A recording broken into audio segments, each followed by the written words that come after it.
Hello dear students, welcome to the platform of Ramsar biology. आप सभी का स्वागत है।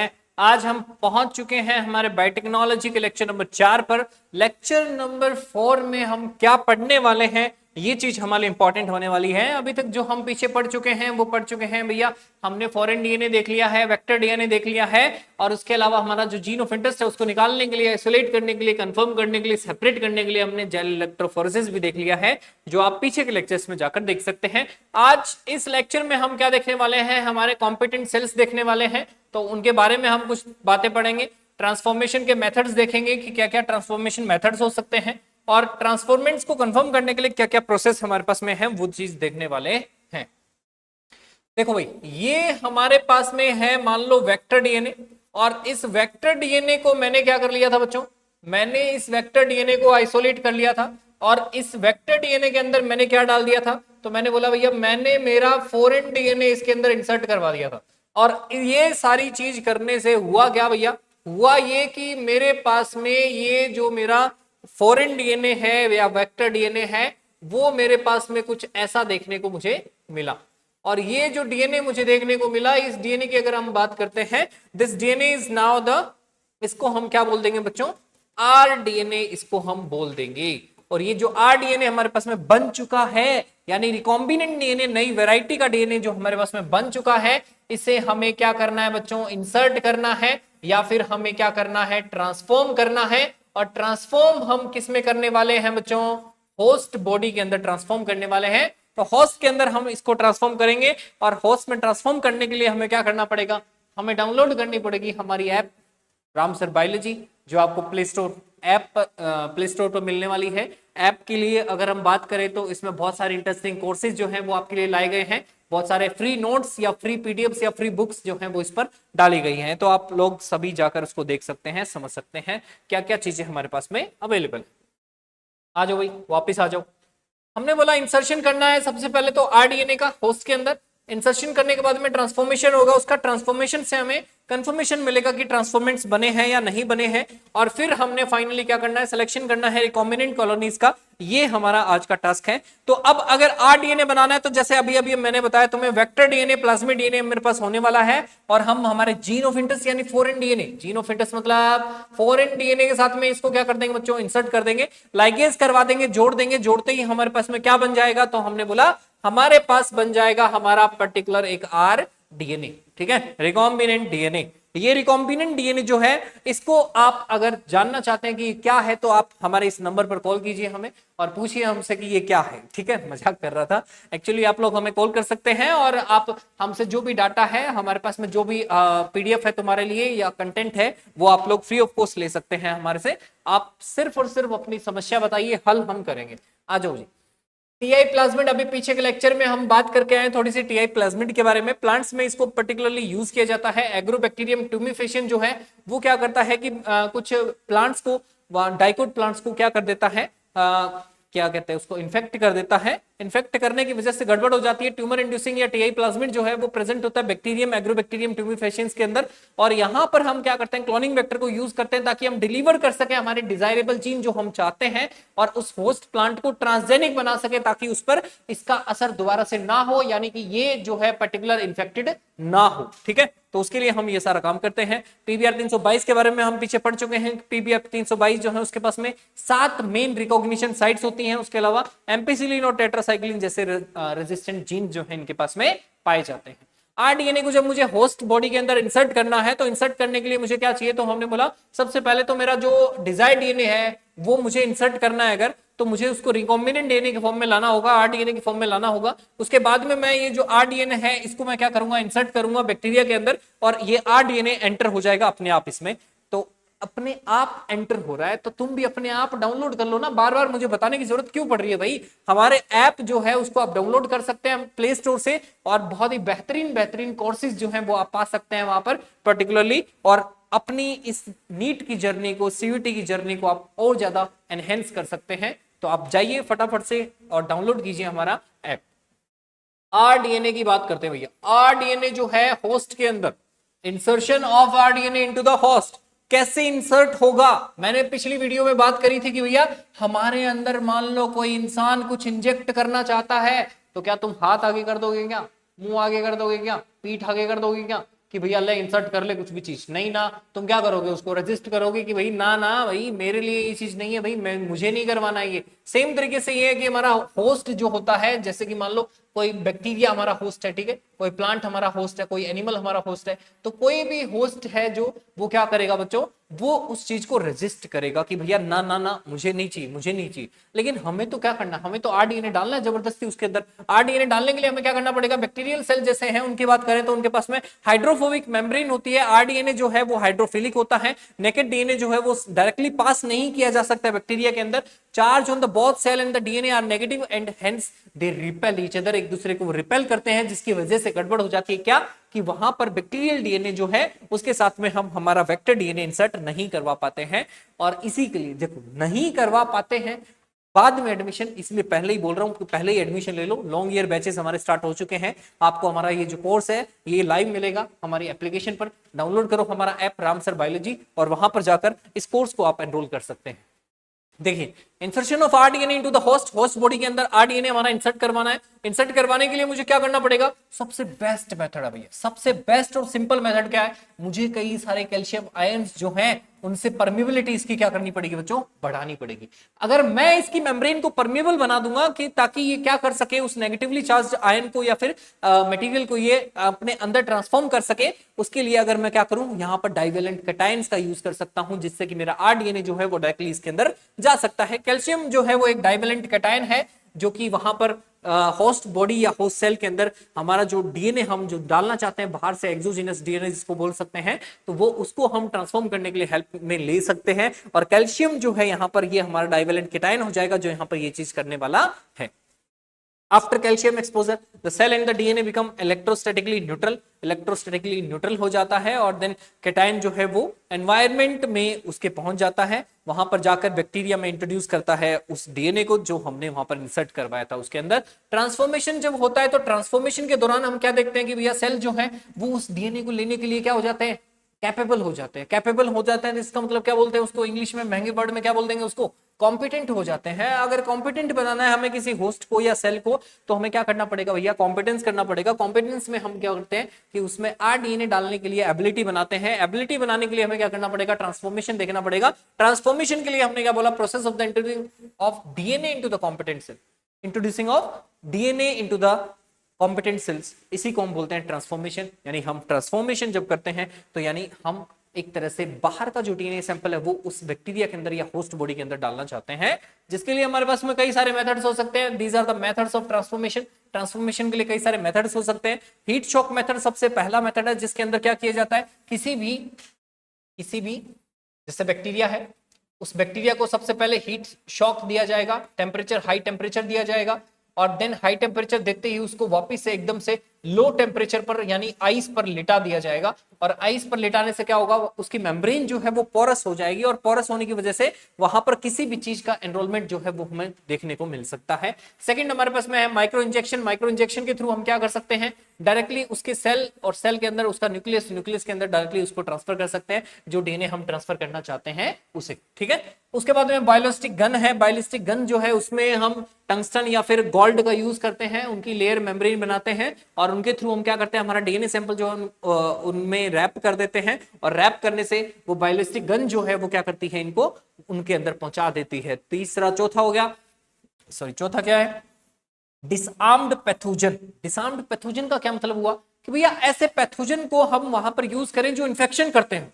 पैथोजन क्या है, डिजीज कोजिंग है। डिजीज कोजिंग है तो उनको हम अगर डालते हैं तो वहां पर क्या करने वाले हैं वो, इस बात के लिए हमें यहाँ पर ध्यान देना होता है कि डिसआर्म पैथोजन जो है वो इन्फेक्शन करेंगे किसी भी सेल या बॉडी में जाकर, और इन्फेक्शन करने से क्या होगा, तो हमने बोला इन्फेक्शन करने से वहां पर ये पैथोजन जो है ये प्रॉपर वहां हमारा डीएनए सैंपल जो है उसको पहुंचा देगा। और लास्ट हमारा मेथड एक इलेक्ट्रोपोरेशन। इलेक्ट्रोपोरेशन में हम क्या करते हैं, इलेक्ट्रिक करंट देकर के उसमें कुछ पोर डेवलप करते हैं जिससे कि हमारा डीएनए जो है वो सैंपल उसके अंदर इंसर्ट हो जाए। समझ आया? तो ये सारी बातें थी जो हम ट्रांसफॉर्मेशन मेथड में पढ़ने वाले हैं। तो मेथड्स ऑफ ट्रांसफॉर्मेशन में सबसे पहला मेथड जैसे तुम्हें दिखाई दे रहा है हीट शॉक मेथड है। इसमें कॉम्पिटेंट बैक्टीरियल सेल होता है और उसके अंदर हम आरडीएनए जो है वो इंसर्ट करना चाहते हैं, हमारा जीन ऑफ इंटरेस्ट जो है वो इंसर्ट करना चाहते हैं। उसके लिए हमें क्या करना पड़ता है, बैक्टीरिया को कल्चर करवाना पड़ेगा। कल्चर करवाकर हम क्या करेंगे, इस कॉम्पिटेंट बैक्टीरियल सेल में इंक्यूबेटेड इनको आइस पर जो है बार बार लिटाएंगे। ठीक है, कभी हीट शॉक देंगे 42 डिग्री सेल्सियस के आसपास का, ठीक है, इंक्रीज टेम्परेचर या डिक्रीज टेम्परेचर, दो टेम्परेचर पर हम इसको काम करेंगे और यहाँ पर ये वायल जो है इसको टेकन आउट बाहर निकाला जाएगा कोल्ड टेम्परेचर पर देकर, या हम हाई टेम्परेचर पर देकर इसको क्या कर सकते हैं बच्चों, कॉम्पिटेंट बना सकते हैं। ठीक है, इस शॉक से ये फोर्सफुली अपटेक करेगा आरडीएनए मॉलिक्यूल को, और आरडीएनए मॉलिक्यूल को अपटेक करने से हमारा जो डीएनए सैंपल है, जो डिजायर्ड डीएनए सैंपल हम डालना चाहते थे, वो चला जाए। हमारा बैच आप देख सकते हैं, कोर्स लाइव है ऐप पर, तो फटाफट जाइए और देखिए प्रॉपर तरीके से। ट्रांसफॉर्मेशन माइक्रो इंजेक्शन के मेथड से कैसे हो सकता है, ये सेकंड हमारा मेथड है। ठीक है, तो सेकंड मेथड यानी कि माइक्रो इंजेक्शन के थ्रू हम अगर कुछ चीज करना चाहते हैं तो वो कैसे हो सकती है, उसकी बात करें तो इस मेथड में हमें क्या करना पड़ेगा, फोर्सफुली, मतलब कि वहां पर टेकन अप, यानी कि उस आरडीएनए मॉलिक्यूल्स को हमें फोर्सफुली वहां पर इंजेक्ट करना पड़ेगा। इंजेक्ट करने के लिए हम क्या करते हैं, फिजिकल मेथड्स में कुछ यूजेस करते हैं माइक्रोस्कोप्स का, जैसे तो होस्ट सेल जो है वो वहां पर सेलेक्टेड होता है और आरडीएनए जो है उसके अंदर इंजेक्ट किया जाता है होस्ट सेल के अंदर, और इस मेथड को जनरली हम इंट्रोड्यूस करवाते हैं एनिमल सेल्स के अंदर। तो यानी एनिमल सेल्स के अंदर हम क्या करते हैं, डायरेक्टली उसके न्यूक्लियस के अंदर उसको एनरोल करवा देते हैं आरडीएनए। ठीक है, तीसरा मेथड हमारा क्या हो सकता है, तो हमने बोला तीसरा मेथड जो है वो है biolistic gun, gene gun method बोला जाता है इसको।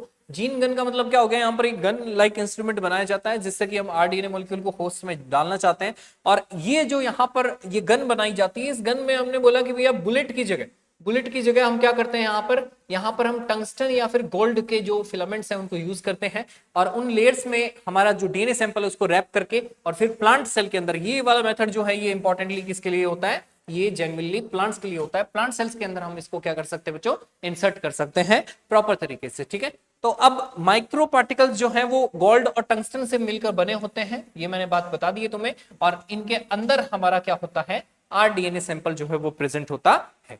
ठीक है, ट्रांसफॉर्मेशन जब बायोलिस्टिक गन से करते हैं तो ये गन लाइक इंस्ट्रूमेंट जो है इसके अंदर हमारा आरडीएनए डाला जाता है, और आरडीएनए जो डाला गया है इसके साथ साथ माइक्रो पार्टिकल्स कुछ डाले गए हैं जो कि क्या करते हैं, इसको पुश करते हैं। पुश करेंगे तो ये फटाफट से इसको क्या कहां ले जाएंगे, होस्ट सेल के अंदर ले जाएंगे और वहां की उसकी मेम्ब्रेन में उसको फिट करवा देंगे, यानी हमने ट्रांसफॉर्म कर दिया है हमारा डीएनए। अब डीएनए तो ट्रांसफॉर्म कर दिया है, लेकिन तुम्हारे इस जर्नी को थोड़ा सा ट्रांसफॉर्म करने के लिए हमारे पास में हमारी ऐप है रामसर बायोलॉजी, आप इसको डाउनलोड कर सकते हैं। क्योंकि देखो सीधी सी बात है, किसी भी चीज के लिए हमें अगर कहीं पर जाना है तो हमें बस चाहिए, ट्रेन चाहिए, या फिर क्या छोकरी नहीं चाहिए, हमें क्या चाहिए, हमें प्रॉपर एयरप्लेन चाहिए, या फिर कोई ऐसा व्हीकल जो हमें वहां तक पहुंचा दे वो चाहिए। तो वैसे ही सेम तरीके से यहाँ पर तुम्हारी जर्नी को थोड़ा एनहेंस करने के लिए हमारे पास में हमारा ऐप है, हमारे ऐप में तुम्हारा कोर्स है, तुम्हारे कोर्स में हमारे वीडियोस है, और हमारे वीडियोस में तुम्हारे वाला सिलेबस, ठीक है, जो आने वाला है। और हम इसकी बात करेंगे तो हमने बोला कि भैया हमारे पास में जो जेन्युइन कंटेंट है वो वहां पर तुम्हें देखने को मिलेगा फ्री ऑफ कॉस्ट। तुम्हें कई सारे नोट्स, पीडीएफ, पीपीटीज या लेक्चर्स, या फिर जो भी तुम पीवाईक्यूज बुक्स देखोगे वो देख सकते हो। कई सारे ऐसी हमारे पास में डाटा है जिससे कि तुम एलन, आकाश या कई और इंस्टीट्यूट्स के जो मॉड्यूल्स हैं उनको आप ई बुक के फॉर्म में देख सकते हो। तो सारी चीजें देख सकते हो आप। ट्रांसफॉर्मेशन की बात करें तो डिसार्म्ड पैथोजन वेक्टर की हम बात करते हैं। डिसार्म्ड पैथोजन वेक्टर में हमने बोला कि भैया एक वेक्टर जो है वो क्या कर सकता है, तो हमने बोला वो ट्रांसफर कर सकता है डीएनए को। लेकिन पैथोजन वेक्टर क्या कर सकता है, तो हमने बोला पैथोजन का मतलब क्या होता है, डिजीज कोजिंग। डिजीज कोजिंग मतलब अब वो जाकर वहां पर इंफेक्शन करेगा, इंफेक्शन करके फिर क्या करेगा, अपना डीएनए उसमें ट्रांसफॉर्म करेगा। हम उसके साथ में क्या कर देते हैं, हमारा डीएनए भी डाल देते हैं कि इन्फेक्शन तो करने वाला है, ठीक है, तेरा डीएनए डालने वाला है तो हमारा डीएनए भी साथ में डाल देना। तो साथ में हमारा डीएनए जो है, आरडीएनए जो है वो इसमें चला जाता है, और इसकी वजह से क्या होता है, वहां पर इस प्रॉपर बैक्टीरिया या फिर होस्ट बॉडी के अंदर हमारा डीएनए सैंपल चला गया है, और वो डीएनए सैंपल वहां पर जाकर क्या करता है, रेप्लिकेट करता है और अपनी कई सारी कॉपीज बनाता है। अब जैसे एक हमने देखा था ना क्राउन गोल्ड डिजीज, ठीक है, तो क्राउन गोल्ड डिजीज के रिगार्डिंग हम यहाँ पर देख सकते हैं कि एग्रोबैक्टीरियम की जो एबिलिटी है उसको हम डिसार्म पैथोजन की फॉर्म में वहां पर इंसर्ट करवाते हैं। ठीक है, तो ये कुछ एग्जांपल हो सकते हैं जिनके थ्रू हम क्या कर सकते हैं बच्चों, तो हमने बोला कि भाई हम हमारा आरडीएनए जो है वो इंसर्ट कर सकते हैं। एक लास्ट हमारे पास में एग्जांपल है जिसका नाम है मेथड है, जिसका नाम है इलेक्ट्रोपोरेशन। इलेक्ट्रो मतलब क्या हो गया, इलेक्ट्रिक करंट जो है वो हमें देना पड़ेगा। पोरेशन का मतलब हो गया हमें पोर्स क्रिएट करने पड़ेंगे, और पोर्स क्रिएट करवा के इस टेक्नोलॉजी में या इस टेक्निक में हम इलेक्ट्रिक पल्सेस का यूज करते हैं जो टेम्परेरी स्ट्रक्चरल चेंजेस लाती है सेल के अंदर और इंक्रीज कर देती है permeability of the cell. Cell की परमेबिलिटी अगर इंक्रीज हो जाएगी, यानी कि यहाँ से ये वाली चीज जो है इसमें अगर चेंजेस आ जाएंगे तो मतलब इजीली हमारा जो मटेरियल है वो इसके अंदर जा सकता है। और हमारा मटेरियल कौन है, आरडीएनए है, जिसको हम ट्रांसफॉर्म करवाना चाहते हैं। तो ये इलेक्ट्रोपोरेशन मेथड में हम देखते हैं। अब हमारा जो आरडीएनए है वो किसके लिए है, तो रिकॉम्बिनेंट डीएनए रिकॉम्बिनेंट्स के लिए है, यानी ट्रांसफॉर्मेंट्स के लिए है। और ट्रांसफॉर्मेंट्स वहां पर गए हैं या नहीं गए हैं उसकी आइडेंटिफिकेशन हमें करनी पड़ेगी, कंफर्मेशन हमें करनी पड़ेगी। तो हमें क्या करना है कि आरडीएनए जैसे ही हमने इंसर्ट करवाया होस्ट बॉडी के अंदर, तो होस्ट सेल जो है उस आरडीएनए को जो लेंगे ट्रांसफॉर्म सेल्स या ट्रांसफॉर्मेंट्स बन जाएंगे, और जो नहीं लेंगे वो नॉन ट्रांसफॉर्मेंट्स बन जाएंगे। आफ्टर ट्रांसफॉर्मेशन जो प्रोसीजर होता है उसमें हम बात करें तो ट्रांसफॉर्म बैक्टीरिया जो है उनको कल्चर करवाया जाता है और कुछ न्यूट्रिएंट मीडियम के अंदर उनको ग्रो करवाएंगे हम। न्यूट्रिएंट मीडियम उनको जब प्रोवाइड करवाया जाएगा तो उससे बैक्टीरिया ग्रोथ जो है वो अच्छे से होगी। सेम तरीके से तुम अगर हमारी ऐप से ये वाला कोर्स परचेज करते हो तो तुम्हारी भी इजी ग्रोथ और एफिशिएंट ग्रोथ होगी, जिससे कि तुम क्या कर सकते हो, मार्क्स अपने बूस्ट कर सकते हो। क्योंकि हमने कई सारी ट्रिक्स वगैरह इसमें इंक्लूड करी हैं, कई सारी अच्छी अच्छी वीडियोस के कंटेंट हमने यूज किए हैं, जिसके थ्रू आप लोग क्या कर सकते हैं, एज कर सकते हैं अपनी नीट की जर्नी को। ठीक है, तो ज्वाइन कर लीजिए हमारा बैच, ऐप डाउनलोड कर लीजिए, प्ले स्टोर पर जाइए, रामसर बायोलॉजी के नाम से ऐप है, और फटाफट डाउनलोड कर लो, हमारे चैनल को भी सब्सक्राइब कर लो। ठीक है, ट्रांसफॉर्म्ड बैक्टीरिया की बात करें तो कल्चर करवाया जाता है, ग्रो करवाया जाता है न्यूट्रिएंट मीडियम के अंदर, और वहां से हमने बोला जैसे हमने एक न्यूट्रिएंट मीडियम लिया, उसके बाद में हमने उसको क्या किया, बैक्टीरियल कल्चर जो कंप्लीटली हमारे पास में था उसको पोर कर दिया न्यूट्रिएंट मीडियम के अंदर, वहां से उसने प्रॉपर न्यूट्रिएंट मीडियम लिया लिया लिया लिया और ग्रो किया। ठीक है, तो ये ग्रोथ जो है यहां पर देखने को हमें मिलती है। चलो आ जाओ भाई।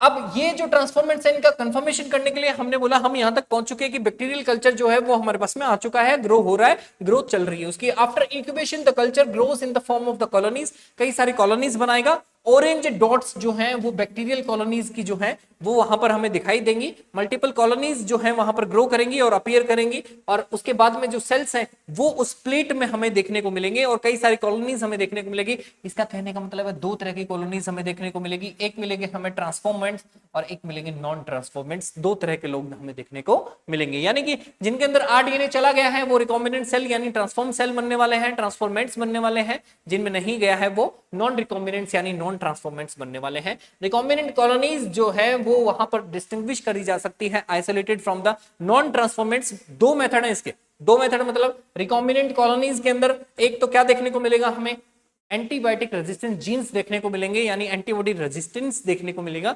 दूसरा इंसर्शनल इनएक्टिवेशन देखना मिलेगा। इंसर्शनल इनएक्टिवेशन का मतलब हो गया वहां पर अब जो उसके रेजिस्टेंट जीन्स थे वो क्या हो जाएंगे, इनएक्टिव हो जाएंगे, जो हमने डाले हैं वो एक्टिव हो जाएंगे। तो ये दो तरीके से हमें चीजें देखने को मिलेंगी जिससे हम पहचान सकते हैं। जैसे कि एग्जांपल के लिए अगर बात करते हैं तो जैसे पीबीआर है, ई कोलाई का एक वेक्टर है, ई कोलाई के वेक्टर में यानी पीबीआर में हमें क्या देखने को मिलता है, तो हमने बोला उसके अंदर हमें एम्पिसिलिन रेजिस्टेंट जीन और टेट्रासाइक्लिन रेजिस्टेंट जीन देखने को मिलते हैं। अब ई कोलाई को हम अगर ग्रो करवाते हैं, कल्चर करवाते हैं, तो उसकी कई सारी हमारे पास में कॉलोनीज बन जाएगी, और उस कॉलोनी के अंदर हम क्या करते हैं, बाहर से अगर कोई एंटीबायोटिक डालते हैं तो हमने बोला एंटीबायोटिक डालने से, मान लो कि वो एंटीबायोटिक कौन थी, एम्पिसिलिन, कौन थी, एम्पिसिलिन, और एम्पिसिलिन पर ही मान लो वहां पर रिकॉग्निशन साइट प्रेजेंट थी, और उस रिकॉग्निशन साइट की वजह से ये वहां से हट गया है। एम्पिसिलिन डालने से अगर इसकी डेथ हो गई तो इसका मतलब क्या हो गया, इसके पास में रेजिस्टेंट जीन्स प्रेजेंट ही नहीं है, ये रिकॉम्बिनेंट बन चुका है। यहाँ पर कुछ और चीज इसके साथ में इंक्लूड हो चुकी है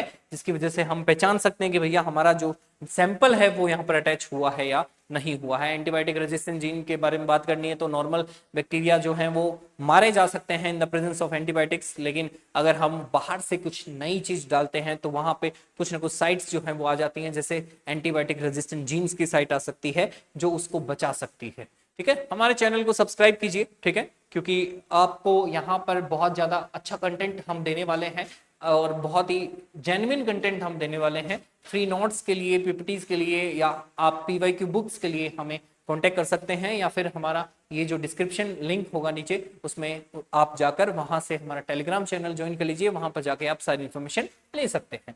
एंटीबायोटिक रेजिस्टेंस जीन की बात करें तो एंटीबायोटिक रेजिस्टेंस हमारे पास प्रेजेंट होगा। बैक्टीरियल कल्चर हमने देखा, उसके अंदर एंटीबायोटिक ट्रीटमेंट हम देते हैं अगर एम्पिसिलिन से, तो वहां पर क्या देखने को मिलता है ये चीज देखनी है। अगर बैक्टीरियल सेल कल्चर होता है प्लाज्मिड के साथ में, एम्पिसिलिन अगर उसको देते हैं तो उसमें क्या हमें देखने को मिलता है, तो दोनों में फर्क है। क्या फर्क है, देखो इधर, अगर बैक्टीरियल कल्चर को ट्रीट किया हमने एम्पिसिलिन के साथ में, नॉर्मली तो वो उसको क्या कर देगी, मार देगी, और अब यहाँ पर हम देख सकते हैं कॉलोनीज जो है वो प्रेजेंट ही नहीं है, पेट्री डिश के अंदर प्रेजेंट ही नहीं है, मतलब मर गए हैं, मर चुके हैं एम्पिसिलिन ट्रीटमेंट की वजह से।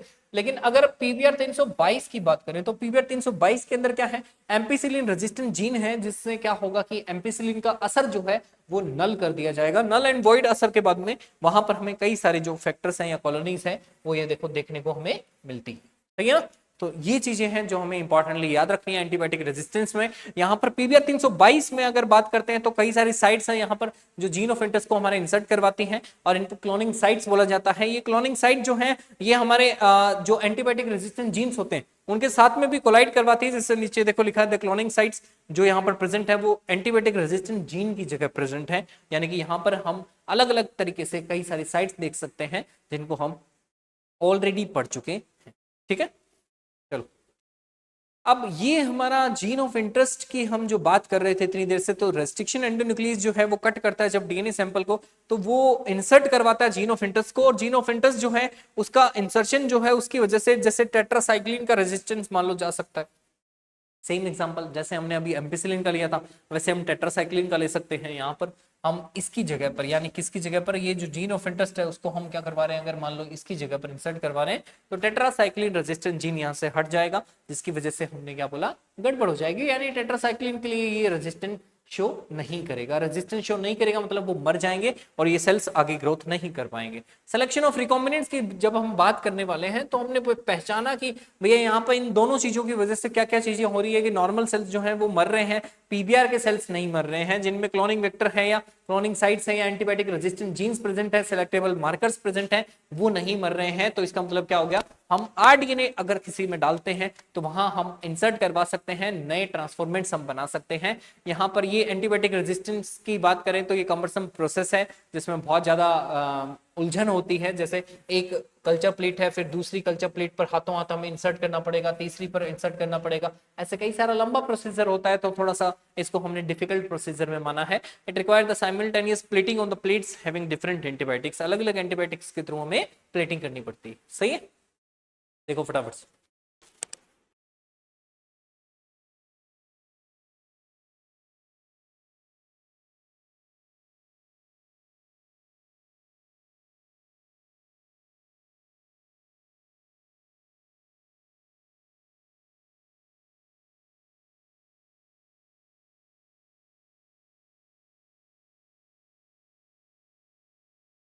चलिए जी।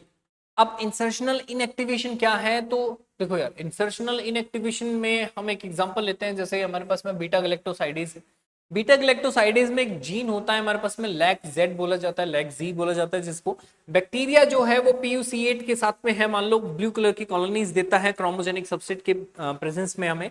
तो हम जब बात कर रहे हैं लैक्जेड की तो वो बीटा गैलेक्टोसाइडेज को वहां पर रिप्रेजेंट कर रहा है कि लैक्जेड जो है वो इसका क्या करवाएगा, सिंथेसिस करवाएगा, और यहाँ पर ये इसके ब्लू कॉलोनीज जो है वो हमें देखने को मिलती है। इंसर्शनल इनएक्टिवेशन के दौरान प्लाज्मिड जो है वो बैक्टीरिया में जब जाएगा तो वहां पर ब्लू कलर्ड कॉलोनीज हमें दिखाई देंगी और न्यूट्रिएंट मीडियम जो है उसमें क्रोमोजेनिक सबस्ट्रेट डाला जाएगा और उसकी वजह से हमें वो कॉलोनीज जो है वो प्रॉपर दिखाई देती है, ठीक है। तो ये छोटी सी इंफॉर्मेशन है तुम्हारे लिए। आप हमारे ग्लोबल नोट्स जो है उसके हम वहां पर कोर्स जो है हमने क्रिएट कर रखा है ऐप में, फ्री आप वहां से हमारा ये कंटेंट जो है ले सकते हैं और फ्री ऑफ कॉस्ट आप अच्छे तरीके से पढ़ाई कर सकते हैं। कुछ कंटेंट में आपको 25% पेमेंट करनी होगी, सिर्फ 75% जो है वो आपको छूट दी जा रही है यहाँ पर। तो आप जाइए हमारा ऐप डाउनलोड कीजिए, ऐप डाउनलोड करके वहां पर पर्टिकुलरली आप हमारे इस कोर्स में एनरोल हो सकते हैं और ग्लोबल नोट्स का फायदा उठा सकते हैं। इंसर्शनल इनएक्टिवेशन की बात करें तो जीन ऑफ इंटरेस्ट की बात आती है और यहां पर हमने बोला ये इंसर्ट किया जाता है वेक्टर PUC8 के अंदर, जहां पर जीन लेक्सिड जो है वो प्रेजेंट होता है और ये लेक्सिड जो है रिस्पॉन्सिबल होता है बीटा गैलेक्टोसाइडेज के लिए, जो कि ब्लू कलर कॉलोनीज हमें देता है। अब यहाँ पर जीन ऑफ इंटरेस्ट को हम जब देखते हैं तो वहां पर लेक्जेड की जो बीटा गैलेक्टोसाइडेज की जो साइट है उसमें हम छेड़छाड़ कर देते हैं और वहां उसकी वजह से क्या होगा, इनएक्टिवेशन हो जाएगा लेगजेट जीन का, यानी कि अब वो बन नहीं पाएगा और जब वो बन नहीं पाएगा तो वहां पर एंजाइम एब्सेंट है अगर, तो व्हाइट कलर्ड कॉलोनीज हमें देखने को मिलती हैं। ये व्हाइट कलर्ड कॉलोनीज जो है ये हमें बताती हैं कि यहाँ पर एक साइट पर जीन ऑफ इंटरेस्ट ऐड होने से उस साइट पर अगर कोई रेजिस्टेंट जीन्स प्रेजेंट थे तो वो गायब हो जाते हैं, जिसकी वजह से इंसर्शनल इनएक्टिवेशन हो जाता है। रिकॉम्बिनेंट कॉलोनीज जो है वो हमें न्यूट्रिएंट मीडियम में दिखाई तो देंगी लेकिन ब्लू वाली कॉलोनीज जो कि क्रोमोजेनिक सबस्ट्रेट के प्रेजेंट में दिखाई दे रही थी वो दिखाई नहीं देंगी। ठीक है, यहां से हम पता लगा सकते हैं कि रिकॉम्बिनेंट कौन है, नॉन रिकॉम्बिनेंट कौन है। जैसे व्हाइट वाले हैं वो रिकॉम्बिनेंट हो जाएंगे क्योंकि नए वाले हैं, पहले वाले जो थे नॉन रिकॉम्बिनेंट थे, ब्लू कलर की कॉलोनीज बना रहे थे। ठीक है, तो इससे हम जीन ऑफ इंटरेस्ट उनमें चला गया है या नहीं इसको आइडेंटिफाई कर सकते हैं। तो ये हमारा जो है एक टॉपिक था जिसको हमने पढ़ना था, हमें देखना था। ठीक है, जो हम देख चुके हैं, इंसर्शन ऑफ आरडीएनए होस्ट के अंदर जब जाता है तो क्या क्या चीजें वहां पर देखने को या क्या क्या चेंजेस वहां पर देखने को हमें मिलते हैं। ये सारे जो है हीट शॉक मेथड या micro injection, biolistic gun, disarm pathogen, ये सब ट्रांसफॉर्मेशन मेथड्स थे जो हमने पढ़ लिए हैं। इनके शॉर्ट पॉइंटर्स जो हैं वो आपके लिए यहाँ पर प्रोवाइड कर दिए गए हैं, उनको आप देख सकते हैं। प्रॉपर यहाँ पर रिकॉम्बिनेंट कॉलोनीज को या ट्रांसफॉर्मेंट्स को हमें अलग करना हो तो उसके लिए हम क्या प्रोसीजर है वो हम देख चुके हैं, इसको आप समरी कर सकते हैं। हमारा नीट फिजिक्स, केमिस्ट्री, बायोलॉजी तीनों के लिए कोर्सेज चलते हैं हमारी ऐप पर। आप हमारा ऐप जो है वो डाउनलोड कर सकते हैं और ऐप में आपको पर्टिकुलर कोर्सेज जो है वो देखने को मिलेंगे, अलग अलग सब्जेक्ट वाइज आपको कोर्स देखने को मिलेंगे। आप इंग्लिश मीडियम है या हिंदी मीडियम है इससे कोई फर्क नहीं पड़ता है, आपको सारे तरह के कोर्स वहां पर देखने को मिलेंगे। ठीक है, चलिए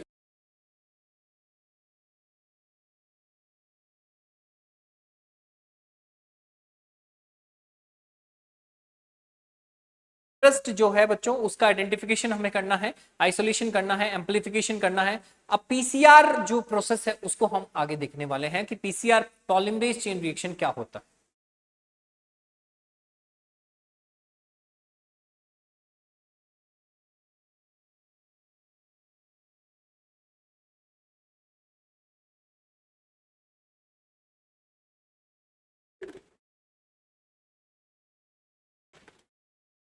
ठीक है, चलो सबसे पहले हमने बोला कि भैया हमारा जीन ऑफ इंटरेस्ट क्या है, देख लिया हमने। उसका आइसोलेशन करना पड़ेगा, ठीक है जी, एम्पलीफाई करना पड़ेगा डीएनए के साथ पॉलीमरेज चेन रिएक्शन का यूज करके, पीसीआर का यूज करके। तो वो सारी चीजें हम यहाँ पर देखने वाले हैं। आरडीएनए टेक्नोलॉजी के अंदर जीन ऑफ इंटरेस्ट जो डाला जाता है बैक्टीरियल प्लाज्मिड के अंदर, फिर रिकॉम्बिनेंट डीएनए हमारे पास में बनकर आता है जिसको हम होस्ट बॉडी में डालते हैं। स्टेप्स की बात करें तो आइडेंटिफिकेशन करना पड़ता है, सबसे पहले इंट्रोड्यूस करना पड़ता है, उसके बाद में फिर मेंटेन करना पड़ता है कि होस्ट में वो सारी चीजें चली जाएं जो हम चाहते हैं। ठीक है, हमारा एम क्या है, गोल क्या है, तो मास प्रोडक्शन करवाना है इंसुलिन का using the rDNA technology. RDNA technology के लिए हम इंसुलिन बना रहे हैं और इस प्रोसेस में पूरे में हम इंसुलिन के बारे में पढ़ रहे हैं बार बार। इंसुलिन बनाने के लिए हमें ई कोलाई यूज करना पड़ेगा और वहां पर वो जो डायबिटीज हमने देखा था, एक हमारे पास में कंडीशन है जिसके थ्रू हम क्या कर सकते हैं कि भैया इस डायबिटीज के लिए हम इंसुलिन बनाकर उसको थोड़ा रिड्यूस कर सकते हैं। डिसऑर्डर है कार्बोहाइड्रेट मेटाबॉलिज्म की वजह से होता है जिसमें कोई प्रॉपर मेंटेनेंस शुगर लेवल्स का नहीं होता ब्लड के अंदर, और ये ड्यू टू इम्पेयर्ड एबिलिटी की वजह से होता है पेनक्रियाज की, जो कि वहां पर इंसुलिन प्रोड्यूस करती है और due to improper body response यहाँ पर इंसुलिन जो है वो बनता है और बाद में यूज में आता है।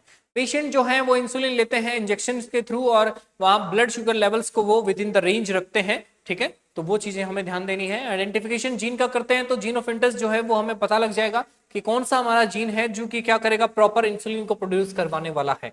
इसके पीछे की कहानी पर जाएं अगर, तो हमने बोला कि भैया ह्यूमन इंसुलिन हमें बनाना है और ह्यूमन इंसुलिन बनाने के लिए हमें एक ह्यूमन बॉडी चाहिए। ह्यूमन बॉडी के अंदर एक पार्ट प्रेजेंट है जिसका नाम क्या है, एक ग्लैंड प्रेजेंट है जिसका नाम क्या है, पेनक्रियास हमें चाहिए। पेनक्रियास के अंदर हमें क्या चाहिए, तो भैया हमने बोला पेनक्रियास का एंडोक्राइन पार्ट जो है वो हमें चाहिए। और पेनक्रियास के एंडोक्राइन पार्ट में हमें क्या चाहिए, तो हमने बोला जी बीटा सेल्स वहां पर प्रेजेंट होंगे, हमें वो चाहिए। और वो जो बीटा सेल्स प्रोड्यूस कर रहे हैं वहां पर इंसुलिन को, वो इंसुलिन हमें फाइनली चाहिए। सही है क्या? तो हमें तो चाहिए तो बहुत कुछ, लेकिन पाने के लिए हमें क्या करना पड़ता है भैया, बहुत ज्यादा तप करना पड़ता है। पूरा गेम अगर पलटना है तुम्हें, जैसे हमने रीनीट 2026 में बच्चों को यहाँ पर गेम पलटवाया था, वैसे ही सेम तरीके से आप लोग भी हमारे साथ एनरोल हो सकते हैं, हमारा ऐप डाउनलोड कर सकते हैं और वहां से हमारे कोर्सेज के साथ हमारे साथ में जुड़ सकते हैं। आइसोलेशन करना पड़ेगा डीएनए का, यानी बीटा सेल से हमें इन डीएनए को निकालना पड़ेगा, पेनक्रियास से हमें इन डीएनए को निकालना पड़ेगा, इन जीन्स को निकालना पड़ेगा जो क्या करने वाले हैं, इंसुलिन प्रोड्यूस करवाने वाले हैं। इंसुलिन जब प्रोड्यूस करवाया जाता है ह्यूमंस में पेनक्रियास के थ्रू, और पेनक्रियास जो है वो पेनक्रिटिक आइलेट्स ऑफ सेल्स में यानी आइलेट्स ऑफ लैंगरहैंस में वहां पर अपने बीटा सेल्स को रखती है और इन बीटा सेल्स में इंसुलिन जो है सिक्रीट करने की एबिलिटी होती है। ये बीटा सेल्स जो हैं टेस्ट ट्यूब में इकट्ठे किए जाते हैं और इनको ट्रीट किया जाता है विद द सेवरल केमिकल्स, ताकि हम वहां पर प्रोड्यूस कर सके प्योर डीएनए सैंपल। और ये काम किस में आएगा, तो हमने बोला जैसे कुछ एंजाइम्स का ब्रेकडाउन करना पड़ेगा, ठीक है। अच्छा, काम किस में आएगा, तो हमने बोला कि भैया ये जो इंसुलिन हमारे पास में आएगा, इंसुलिन जो हमारे पास में आएगा, इसको हम वहां पर फर्दर यूज करेंगे और अपटेक एंड यूटिलाइजेशन को हम बढ़वा देते हैं। अपटेक एंड यूटिलाइजेशन को क्या करता है, ये इंक्रीज करवा देता है। तो अपटेक और यूटिलाइजेशन जो है किसका, तो हमने बोला जी शुगर्स का, वो क्या हो जाता है, जो बढ़ जाता है, जिससे कि सेल्स जो है वो ज्यादा शुगर को क्या करते हैं, एब्जॉर्ब करते हैं, वहां पर उसको मेटाबोलाइज करते हैं और देन उसके बाद में उनसे एनर्जी बनाते हैं, रेस्पायर करते हैं, आगे का प्रोसेस करते हैं। लेकिन ब्लड में एक्चुअली हमने क्या कर दिया एक तरह से, तो ब्लड में शुगर लेवल को हमने क्या कर दिया, डाउन कर दिया है ओवरऑल इंसुलिन की मदद से। अगर इंसुलिन होता है तो, नहीं होता है तो फिर गड़बड़ हो जाएगी। इंसुलिन जो है वो नहीं होगा तो ब्लड शुगर लेवल बढ़ जाएगा, जिसकी वजह से बहुत सारी प्रॉब्लम्स हो सकती है। डीएनए का आइसोलेशन करना है तो एंजाइम्स को ब्रेक डाउन करवाना पड़ेगा एंड सेल वॉल जो यहाँ पर प्रेजेंट है उसको लाइसोजाइम है, सेलुलोज है, काइटिनेज है, उनके थ्रू हमें देखना पड़ेगा। जैसे बैक्टीरियल सेल है तो उसमें लाइसोजाइम है, या प्लांट सेल है तो सेलुलोज एंजाइम का यूज करना पड़ेगा, या फंगल सेल है तो काइटिनेज का हमें यूज करना पड़ेगा। स्पेसिफिक एंजाइम्स होते हैं ताकि हम सेल वॉल को यहाँ पर तोड़ सकें, ब्रेक डाउन कर सकें। प्लांट के लिए, फंगल के लिए, बैक्टीरियल के लिए अलग अलग होती है, ठीक है। ये सेल मेम्ब्रेन हो गई है। सेल जो ह्यूमन का है उसमें सेल वॉल तो होती नहीं है, ठीक है। तो हमने बोला सेल मेम्ब्रेन प्रेजेंट होती है। सेल मेम्ब्रेन को हमें क्या करवाना पड़ता है, पास करवाना पड़ता है और वहां से हमें उन चीजों को बाहर निकालना पड़ता है या अंदर डालना पड़ता है। जैसे कि आइसोलेशन ऑफ डीएनए है, जिसमें ट्रीटमेंट करवाया जाता है डिटर्जेंट के साथ में। डिटर्जेंट डिस्ट्रॉय कर देता है लिपिड्स को और इनसाइड द सेल, तो along with the cell membrane. तो यानी यहाँ पर हम सेल मेम्ब्रेन और लिपिड्स को जब डिटर्जेंट देंगे तो डिटर्जेंट उस सेल मेम्ब्रेन या लिपिड को क्या कर देगा, अंदर से हटा देगा and then letting the cytoplasm leak, और साइटोप्लाज्म लीक हो जाता है जिसकी वजह से हमें वहां से वो सैंपल हमारा मिल जाता है। Constituent of the cell leak include क्या क्या होता है उसके अंदर, तो हमने बोला DNA, histone, RNA, debris of lipids या प्रोटीन्स जो है वो प्रेजेंट होती हैं। ये डाइजेस्ट करवा देता है उनकी मेम्ब्रेन्स को, जिससे कि वो डीएनए को रिलीज करवा देते हैं और वो डीएनए जो है वो हमारा जीन ऑफ इंटरेस्ट बन जाता है, जिसको हम यूज में लेने वाले हैं, ठीक है। इसके अलावा बात करें तो देखो सीधी सी बात है, हमें ट्रांसफॉर्म करना है। अब कोई भी चीज को, यानी होस्ट बॉडी से हमें कोई चीज जो है वो बनानी है तो ट्रीटमेंट करवाना पड़ेगा। ट्रीटमेंट करवाने के लिए हम अलग अलग जो एंजाइम्स हैं उनका यूज कर सकते हैं। प्रोटीन को डाइजेस्ट करवाना है, प्रोटीन्स का यूज कर सकते हैं, ठीक है। ऐसे ही हमने क्या बोला, अगर हम आरएनएज डालेंगे तो आरएनएज एंजाइम जो है वो आरएनए को डिग्रेड करवाएगा, ठीक है। इसके अलावा हमने बोला कि कई सारे ऐसी चीजें जो कि वहां पर प्रॉपर तरीके से डाइजेस्ट करवाई जा सकती हैं या करवानी पड़ेगी, उन सभी को हम कई सारे अलग अलग एंजाइम से डाइजेस्ट करवा सकते हैं। ये सारा ट्रीटमेंट जब हो जाएगा, एंजाइम्स का ट्रीटमेंट जब हो जाएगा तो डीएनए और डेब्रिज जो हैं वो बचेंगी हमारे पास में, और जो बचा हमारे पास में तो उसको हमने बोला कि ये ट्रीटमेंट जो है इसको चिल्ड एथेनॉल के साथ में यूज किया जाता है और उसके बाद में इसके जो प्योर डीएनए सैंपल है उसके पेलेट हमारे पास में आ जाते हैं। आइसोलेशन होता है डीएनए का और स्पूलिंग होता है डीएनए का, और वहां पर हमें ग्लास रोड चाहिए ताकि हम कलेक्ट कर सके डीएनए को। डीएनए जो है वो व्हाइट थ्रेड की तरह वहां पर अपीयर होता है और हमें बताता है कि भैया क्या चीज होने वाली है, ठीक है। तो ये हमारा एक मेंटोरशिप प्रोग्राम है जिसको आप ज्वाइन कर सकते हैं, ठीक है। ये मैंने स्टार्ट किया था आज से 4 साल पहले, और मेरे पास में यहाँ पर लाइव बच्चे जो हैं वो जुड़ते हैं, ऑनलाइन बच्चे जुड़ते हैं जो कि ऑफलाइन हमारे सेंटर्स पर विजिट नहीं कर सकते हैं। हमारा जयपुर में सेंटर है और वहां पर अगर आप नहीं आ सकते हैं तो आप ऑनलाइन मेरे से 1-to-1 मेंटरशिप जो है वो गेन कर सकते हो। हमारा ऐप डाउनलोड कर लीजिए, ऐप में आपको सारी इन्फॉर्मेशन मिल जाएगी, या फिर आप हमें डायरेक्टली कॉन्टेक्ट कर सकते हैं हमारे कॉन्टेक्ट नंबर पर, ठीक है। एम्पलीफिकेशन डीएनए का अगर आता है तो हमने बोला कि भैया जो ह्यूमन जीनोम था पूरा का पूरा, उसमें डीएनए सीक्वेंसेस हमने जो देखे थे वो जीन ऑफ इंटरेस्ट के थ्रू वहां पर मैनेज थे या फिर वहां पर सीक्वेंसली अरेंज थे। जो नेक्स्ट स्टेप आता है वो एम्पलीफिकेशन का आता है कि जीन ऑफ इंटरेस्ट का हमें एम्पलीफिकेशन करवाना होता है। जीन ऑफ इंटरेस्ट का एम्पलीफिकेशन करवाने से क्या मिलता है कि to amplify the gene of interest एक टेक्निक है पीसीआर, उसको हमें यूज करना पड़ेगा। PCR is the polymerase chain reaction, जिसको हम यूज करते हैं अगर तो सेलेक्टिवली हम एम्पलीफाई कर सकते हैं हमारे स्पेसिफिक रीजन्स ऑफ डीएनए को। इन विट्रो कंडीशंस यानी लेबोरेटरी कंडीशंस में हम इनको क्या कर सकते हैं, प्रॉपर तरीके से यहाँ पर एम्पलीफाई करवा सकते हैं, इनकी कॉपीज बना सकते हैं। इसको पीसीआर बोला जाता है। कैरी मुलिस जी ने इनको इस चीज को डिस्कवर किया था। एम्पलीफाइड जीन ऑफ इंटरेस्ट जो है वो हमारे पास कुछ ऐसा दिखाई देता है कि कई सारे सैंपल्स हमारे पास में आ जाते हैं। इनको इस काम के लिए नोबेल प्राइज भी मिला था, ठीक है। देन पॉलीमरेज चेन रिएक्शन की बात करते हैं तो हमने बोला in vitro in vivo 2 condition होती है। इन विट्रो में हम अपने वर्क को वहां पर यूज करते हैं जहां लिविंग ऑर्गेनिज्म का कोई इंक्लूजन नहीं होता है। इन विवो में हम क्या करते हैं कि लिविंग ऑर्गेनिज्म को ही यूज करते हैं और वहां पर ये चीजें देखते हैं। तो ये दोनों कंडीशन से हम क्या कर सकते हैं, एम्पलीफाई कर सकते हैं हमारे जीन ऑफ इंटरेस्ट को किसी भी होस्ट बॉडी के अंदर भी और बॉडी से बाहर। ठीक है, देखो भाई फटाफट से देखो, हम रिकॉल करते हैं डीएनए रेप्लिकेशन को। तो हमारे पास में रेप्लिकेशन जो था डीएनए का, उसमें कॉम्प्लीमेंट्री स्ट्रैंड्स थे डीएनए के जो सिंथेसाइज होते हैं ओरिजिनल टेम्पलेट स्ट्रैंड से। और ये जो टेम्पलेट डीएनए स्ट्रैंड हैं इसमें कॉम्प्लीमेंट्री स्ट्रैंड बनते हैं कुछ, जो कि वहां पर अलग अलग रेप्लिकेशन फॉर्क के थ्रू, जैसे हमने मॉलिक्यूलर बेसिस ऑफ इनहेरिटेंस में देखा है। ठीक है, तो अगर आपने नहीं देखा है तो आपको आई बटन में लिंक मिल जाएगा या फिर नीचे डिस्क्रिप्शन में लिंक मिल जाएगा। हमारी जो प्लेलिस्ट है मॉलिक्यूलर बेसिस ऑफ इनहेरिटेंस की या जेनेटिक मेड सिंपल की, वो आप देख सकते हैं। पॉलीमरेज चेन रिएक्शन में हमने बोला कि इस वायल को कैप किया जाता है, रखा जाता है स्लॉट पर, और इसके अंदर जीन ऑफ इंटरेस्ट होता है, प्राइमर्स होते हैं, टैग पॉलीमरेज होता है, डीएनटीपीज होते हैं, और यहाँ पर इसको टेम्परेचर देकर हम क्या करते हैं, प्रोग्राम करवाते हैं, जिससे कि मशीन के थ्रू इसको अलग अलग स्टैंड्स में डिवाइड करवा दिया जाएगा। फिर प्राइमर्स का इंट्रोडक्शन करवाया जाता है ताकि इलोंगेशन करवाया जा सके। इलोंगेशन करवाने से हमें क्या मिलेगा, वहां पर प्रॉपर एक रास्ता मिलेगा जिसके थ्रू हम क्या कर सकते हैं, एक हमारा नया डीएनए सैंपल जो है वो गेन कर सकते हैं। ऐसे ही सेम तरीके से रास्ता दिखाने के लिए हम यहाँ पर तुम्हारे पास में प्रेजेंट हैं, आपको रास्ता दिखाएं तो भैया सिलेबस का रास्ता हमें अगर दिखाना हो तो आप हमारा ऐप डाउनलोड कर लीजिए, और ऐप में आपको सिलेबस के नाम से चीज मिलेगी, आइकन मिलेगा, वहां से आप प्रॉपर हर एक कोर्स का सिलेबस जो है वो पर्टिकुलरली देख सकते हो।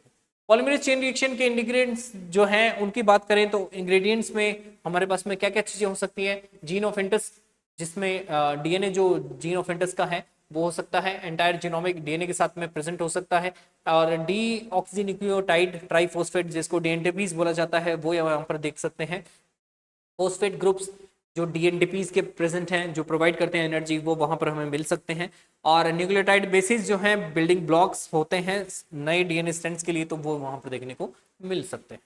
प्राइमर्स वहां पर इंक्लूड करे जाएंगे। प्राइमर्स का इंट्रोडक्शन जब करवाया जाता है तो शॉर्ट डीएनए सीक्वेंसेस जो हैं ओलिगोन्यूक्लियोटाइड्स वो बनाए जाते हैं जो कॉम्प्लीमेंट्री होते हैं हमारे जीन ऑफ इंटरेस्ट के, और ये यहाँ पर पॉइंट फॉर रेप्लिकेशन प्रोवाइड करते हैं हमें ताकि रेप्लिकेशन स्टार्ट करवाई जा सके। डीएनए पॉलीमरेज जो है वो सिंथेसाइज करता है नए डीएनए स्ट्रैंड्स को 5 प्राइम से 3 प्राइम डायरेक्शन की तरफ, यानी कि 2 प्राइमर्स जो है वो यहाँ पर रिक्वायर्ड होते हैं, एक हमारा फॉरवर्ड और एक हमारा रिवर्स प्राइमर, जो कि बाइंड करते हैं 3 to 5 strands of gene of interest के साथ। ठीक है, या फिर उसका उल्टा।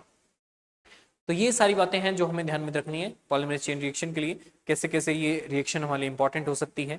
इसमें 3 प्रोसेस होते हैं, एक सबसे पहला जो है वो है डीनेचुरेशन, दूसरा है इसमें एनिलिंग, और तीसरा है हमारे पास में जिसमें एलोंगेशन हमें देखने को मिलता है, और फाइनली हमारे पास में नई कॉपीज जो है वो आ जाती है।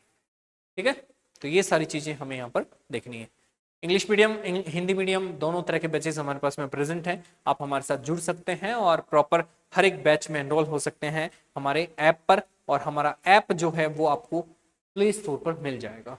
पीसीआर के स्टेप्स की बात करते हैं, जैसे मैंने बोला पहला स्टेप क्या है, डीनेचुरेशन है। डीनेचुरेशन मतलब कि बहुत हाई टेम्परेचर पर हम क्या करते हैं, डीएनए का जो डबल स्टैंड है उसको हम तोड़ते हैं, और डबल स्टैंड को तोड़ने से क्या होगा, हमारे पास में 2 अलग अलग स्टैंड्स आ जाएंगे। डीएनए स्टैंड जो है वो सेपरेट करवाए जाते हैं सिंगल स्टैंड के हिसाब से, और उनके हाइड्रोजन बॉन्ड तोड़ दिए जाते हैं। सिंगल स्टैंड जब आएगा तो वो टेम्पलेट की तरह एक्ट करेगा, और नए स्टैंड जो है वो वहां पर कॉम्प्लीमेंट्री डीएनए के साथ में बनाएगा जो हमारे जीन ऑफ इंटरेस्ट के साथ प्रेजेंट होंगे। सेकेंड स्टेप में जो टेम्परेचर है उसको रिड्यूस कर दिया जाएगा। अब यहाँ पर प्राइमर्स जो है उनको बाइंड करवाया जाएगा, और ये प्राइमर जो है ये कॉम्प्लीमेंट्री सीक्वेंसेस बनाएंगे। इस प्रोसेस को हम एनिलिंग बोलते हैं, और ये जो टेम्परेचर यहाँ पर प्रेजेंट होता है इसको एनिलिंग टेम्परेचर बोला जाता है, जिसके थ्रू हम एनिल करवाते हैं नए प्राइमर्स को। एक्सटेंशन करवाया जाएगा, इलोंगेशन करवाया जाएगा, जिसके थ्रू हम क्या कर सकते हैं, टेम्परेचर को वापस थोड़ा सा बढ़ा सकते हैं, डीएनटीपीज को ऐड करवा सकते हैं, और ऐड करवाने पर हमने क्या बोला, 3 प्राइम एंड पर हम ऐड करवा देंगे अगर मान लो, तो टैग पॉलीमरेज एंजाइम का हम यूज कर सकते हैं। और इलोंगेट करता है ये किसकी तरफ, 5 प्राइम से 3 प्राइम डायरेक्शन की तरफ इलोंगेट करता है। डीनेचुरेशन, एलिनिंग और एक्सटेंशन रिपीट करेंगे बार बार, तो एनसीईआरटी बोलती है कि 30 साइकिल्स के लगभग अगर हम रिपीट करते हैं, 30 साइकिल्स अगर हम इसकी चलाते हैं तो हमें लगभग 1 बिलियन कॉपीज जो हैं वो देखने को मिल सकती है। ठीक है, तो ऐसे मतलब हम एम्पलीफाई करवाना चाह रहे हैं, मतलब हमारा जीन ऑफ इंटरेस्ट जो है ना उसको हम 1 नहीं 2 नहीं करोड़ों मतलब वहां पर उसकी कॉपीज जो है वो बनाना चाह रहे हैं, ताकि उसको यूज किया जा सके, उससे हमारा प्रोडक्ट जो है वो निकल सके। क्योंकि हमें अभी आगे हम देखेंगे कि हम कल्चर करवाएंगे, इसको कल्चर करवाने से क्या होगा कि वहां से हमारा जो जीन ऑफ इंटरेस्ट है वो रेप्लिकेट करेगा और अपना प्रोडक्ट प्रोड्यूस करेगा, और वो प्रोडक्ट छोटा छोटा छोटा छोटा प्रोडक्ट जो है वो जुड़कर क्या हो जाएगा, बड़ा हो जाएगा। लार्ज स्केल प्रोडक्शन हम यहाँ से करवा सकते हैं। जैसे हम इंसुलिन की बात कर रहे हैं, वैसे सेम तरीके से हम और भी कई सारे प्रोडक्ट्स हैं उनका प्रोडक्शन यहाँ से करवा सकते हैं। तो ये हमारा कॉन्टैक्ट नंबर है। आपकी जो भी क्वेरीज हो, आपकी जो भी डाउट्स हो, वो आप हमारे साथ साझा कर सकते हैं। और पीसीआर के स्टेप्स की बात करें तो भैया एवरी साइकिल के एंड पर नए डीएनए जो है वो टेम्पलेट की तरह एक्ट करने लगेंगे। नंबर ऑफ साइकिल इंक्रीज होंगी तो नंबर ऑफ कॉपीज बढ़ जाएंगी। नंबर ऑफ कॉपीज बढ़ने से क्या होगा, बहुत सारी नए नए सैंपल्स हमारे पास में आ जाएंगे। सही है। तो ये सारी चीजें थी जो हमें पढ़नी थी, यहाँ पर ध्यान देनी थी। ठीक है, इन सभी चीजों को हम पढ़ चुके हैं। ये समरी है तुम्हारे लिए कि हर एक चीज का यहाँ पर क्या यूज है, कैसे क्या चीजें हमने करी है। तो ये सारों का एक सार जो तुम्हारे लिए बनाया गया है। ठीक है, पॉलीमरेज चेन रिएक्शन के बारे में तुमने क्या क्या पढ़ा। यहाँ पर डीएनटीपीज ऐड करवाए जाते हैं, फॉरवर्ड और रिवर्स प्राइमर्स जो है वो यूज किए जाते हैं, टैग पॉलीमरेज को यूज किया जाता है, और हमारा जीन ऑफ इंटरेस्ट जो है उसको, जीनोम को, सैंपल को बनाया जाता है। पीसीआर टेक्निक में हम लार्ज नंबर ऑफ कॉपीज बना सकते हैं इन 3 मेथड या 3 स्टेप्स के थ्रू। डीनेचुरेशन, एनीलिंग और एक्सटेंशन हम पढ़ चुके। ठीक है, तो ये था हमारा लेक्चर नंबर 4 जिसमें हमने बहुत सारी चीजें पढ़ ली हैं। अब हमें आगे लार्ज स्केल प्रोडक्शन पढ़ना है जिसमें कि हम हमारा जीन ऑफ इंटरेस्ट या फिर जो हमने यहाँ पर डीएनए सैंपल लिया था, जिसको आरडीएनए हमने बनाया था, और जो प्रोडक्ट हम उससे बनाना चाह रहे थे उसको लार्ज स्केल पर हम बना सके, तो उसके लिए हम आगे पढ़ने वाले हैं। तो हमारी नेक्स्ट वीडियो के लिए जुड़े रहे हमारे साथ में, सब्सक्राइब करें हमारे चैनल को, लाइक शेयर और सब्सक्राइब। Thank you.